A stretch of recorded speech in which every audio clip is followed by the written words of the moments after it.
پښتنو ټول په 8 تاریخ په اتفاق راووتل، کنه خپل وزیر اعلی هم راوست، نر وزیر اعلی دا واورئ، دا وفاق ته وایي 1500 که 2000 ارب روپۍ د باندې زما د صوبې د ګیس د بجلۍ قرضه ده، وایي کله یې راکې، نن یې راکې که سبا یې راکې، په هغې پوهېږم که نه یې راکې وایي د بجلۍ او د ګیس بیلونو کې درنه کټ کومه، نیم بیل به وایي زما صوبه درکوي، پوه شوې. لوډ شیډینګ موډ شیډینګ یې دي وایي نور یې نه منمه، دا واورئ، دا پوره تقریر واورئ، خوان به درکې او سلام به ګنډه پور صاحب ته پیش کوي. داسې نر وزیر اعلی هم پیله ځل راوستلو. 1510 ارب روپے ہمارے بقایا جاتے ہیں. ایک یہ جو آپ کا جو ایک میتھڈالوجی ہے، وہ جو ایک اے جی این قاضی والی، اس کے اوپر یہ پیسہ انہوں نے ہمارا دینا ہے، اور یہ پیسہ ہمارا سی سی آئی سے 1991 سے آ رہا ہے. اس کے بعد یہ بار بار اپروو ہوا وہاں سے، اور بار بار اس کو امپلیمنٹ کرنے کے انڈورس بھی کیا جا رہا ہے. یہ 1510 ارب تو وہ ہے. اس کے علاوہ ہمارے مزید بھی پیسے ہیں جو ریگولر ہمیں آ رہے ہیں، اس کی ہماری قسطیں شارٹ ہیں، لیکن ہم وہ بھی مانگتے ہیں اور ہم یہ بھی مانگتے ہیں. اب اس کے لیے کیا عمل ہوگا، کس طریقے سے ان سے بات چیت ہوگی، وہ آپ کے سامنے آتی رہے گی. دوسری بات یہ ہے کہ اگر ان کے پاس پیسہ نہیں ہے تو میں اتنی سستی بجلی اگر دے رہا ہوں، اتنی سستی گیس دے رہا ہوں، ٹھیک ہے میرا ملک ہے میں دے رہا ہوں، لیکن پھر مجھے کم از کم اگر پیسہ نہیں ہے ان کے پاس تو مجھے سبسڈی دی جائے گی.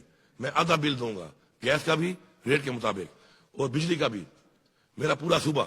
اور اس کے بعد یہ کٹوتی کرتے رہے میرے ان پیسوں میں، مجھے اس پہ بھی اعتراض نہیں ہے، لیکن مجھے پیسہ بھی چاہیے، مجھے ریلیف چاہیے، مجھے یہ ریلیف ان کو دینا پڑے گا. یہ میرا حق ہے، نہ یہ بھی کہنا خیرات ہے. میں اپنا حق کیوں نہ مانگوں؟ میری عوام نے اگر ووٹ دیا ہے، مینڈیٹ دیا ہے، عمران خان کو دیا ہے، ہماری پارٹی کو دیا ہے، تو اسی لیے دیا ہے. اور اگر میں ان کے حق نہ لے سکوں اور ان کے حق کے لیے بات نہ کر سکوں اور حق لے کے نہ آ سکوں تو میرے خیال میں پھر کرسی پہ بیٹھنے کا کوئی فائدہ ہی نہیں ہے.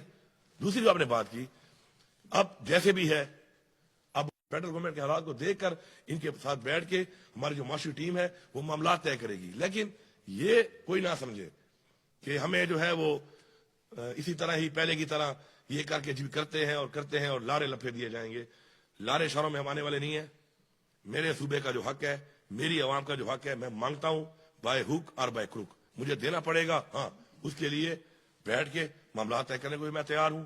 میں آپ کے معاشی حالات کو دیکھتے ہوئے آپ کو ریلیکس کرنے کو بھی تیار ہوں. اور اس لیے میں آپ کو کہہ رہا ہوں کہ مجھے کچھ پیسے اس بات میں دیں، کچھ پیسے خیر ہے میری کٹوتی آپ کریں، لیکن میری بجلی کا جو یونٹ ہے وہ میں آدھا دوں گا. آپ پیسے کاٹیں، میرے قرضہ تو اتار رہے ہیں آپ نے میرا، کہ کوئی ڈنڈے کے زور پہ یا پہلے جس طریقے سے انہوں نے حرکات کی ہیں ہمارے ساتھ آپ کے سامنے ہے. میں ڈیٹیل میں نہیں جاتا، ہم نے آگے بڑھنا ہے. میں پچھلی باتوں کو اگر ریپیٹ کرتا رہا ہوں، ان میں لگا رہا، تو میرے خیال میں ہم آگے نہیں بڑھ سکتے.